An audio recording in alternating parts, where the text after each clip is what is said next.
সত্য কথা কোরআনে মাহফিলে সত্য কথা বলতেই হবে, হবে কিনা? কথা বলেন।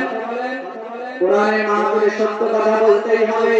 কারণ আল্লাহ তাআলা বলেন আইয়ুহাল্লাযীনা আমানু কুনু মা'আস সাদিকিন, ওহে আমার ইমানদাররা কুনু মা'আস সাদিকিন, তোমরা সত্যবাদীদের সঙ্গে থাকো, তোমরা সত্য কথা বলো।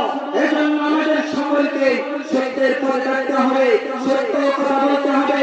সত্য বলতে যে আমরা মুসলমানরা কখনো ভয় পেলে কাজ হবে না। কথা বলেন ঠিক কিনা? এই ইমানের কথা আলোচনা হচ্ছে, ইমানের আলোচনা।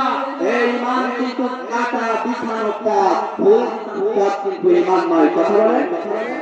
ইমান কিন্তু কাটা বিছানো পথ।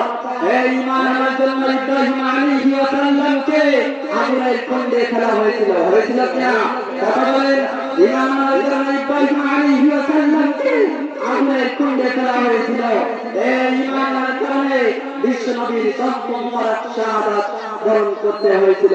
এই ইমানের কারণে হুসাইনকে কারবালার ময়দানে কিন্তু শহীদ করা হয়েছিল।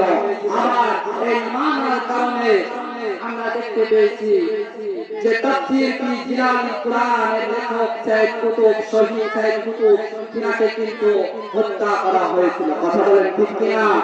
ঠিক একইভাবে আমাদের বাংলাদেশের আরেকজন মুফাসসিরে কুরআন, আরেকজন হযরতুল আল্লাহ, যার জন্য মানুষ দিশেহারা, যার জন্য মানুষ পাগল পারা, সেই মানুষের কিন্তু ইমানের জন্য ষড়যন্ত্র করে কিন্তু তাকে হত্যা করা হয়েছে। কথা বলেন ঠিক কিনা?